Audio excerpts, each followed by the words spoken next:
Agora, surge essa denúncia, a pressão está muito grande e ele precisa de um espaço e de tempo para se defender. Além disso, ele deve ter calculado que o desgaste está ficando grande para o governo. Porque é óbvio que ele era a cabeça a prêmio. Derrubaram o Abraham Weintraub, que estava tentando desintoxicar, desratizar o Ministério da Educação, que é um antro também de cupins e que tem 300 mil funcionários e muitos recursos e muitos interesses. E numa entrevista recente para mim e meus colegas no Opinião No Ar, ele respondendo uma pergunta minha, disse que os radicais de esquerda, os doutrinadores, não são o maior problema do MEC, e sim aqueles limpinhos que estão a serviço de grandes empresários, que têm interesse em destruir esse setor para comprar tudo a preço de banana e montar uma espécie de Ambev da educação, né? No sentido de uma empresa muito grande em termos de market share. Apenas nesse sentido. Então, ele fez uma analogia boa na entrevista e na resposta à minha pergunta.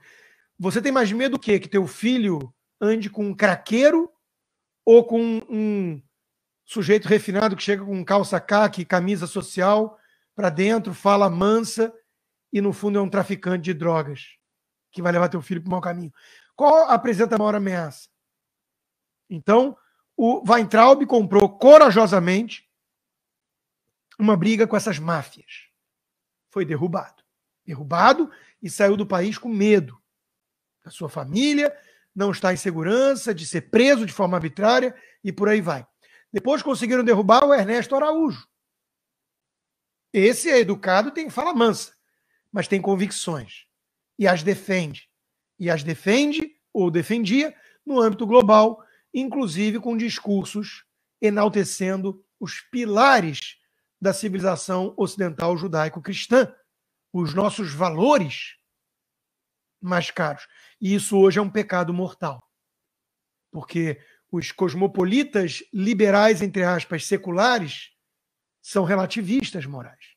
Cospem no próprio Ocidente, por meio do seu multiculturalismo, disfarçando o ódio que sentem, no fundo, a todos os nossos valores.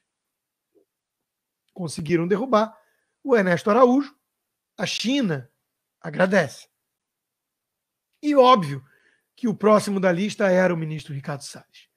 Os três caíram não pelos seus defeitos, não por qualquer demérito, muito menos por qualquer indício concreto de algum tipo de mal feito. Caíram porque incomodavam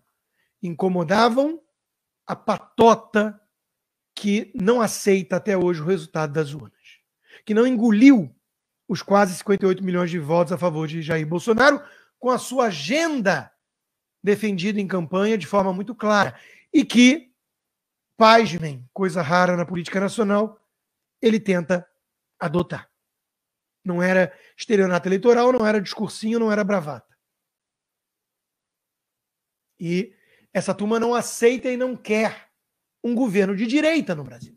Liberais conservadores com poder.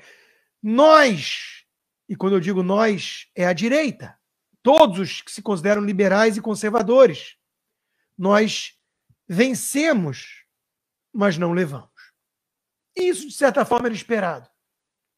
Porque chegar ao poder pelo poder executivo no governo federal é, de certa forma, colocar as carroças na frente dos bois. Porque não tem sustentação, não tem base parlamentar, fica refém do Centrão, que exige essas cabeças, com os aplausos da mídia, né? Que demoniza o Centrão e a aproximação com o Centrão, mas que no fundo odeia a ala ideológica, que o Centrão também não gosta, né? Por que será?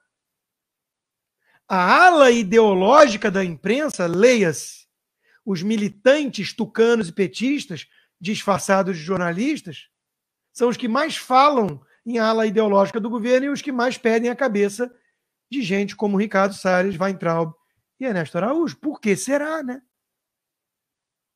Por que será? Tem a ver com corrupção? Sério? Mas aí tem outros problemas antes, inclusive, realmente virar e falar assim, ó, é difícil ter que contar com figuras como Arthur Lira no comando da Câmara ou Ricardo Barros na liderança do governo na Câmara. Não há alternativa. Muito obrigado, Alexandre Rato, pelo apoio e chegaremos na história da Covaxin já já.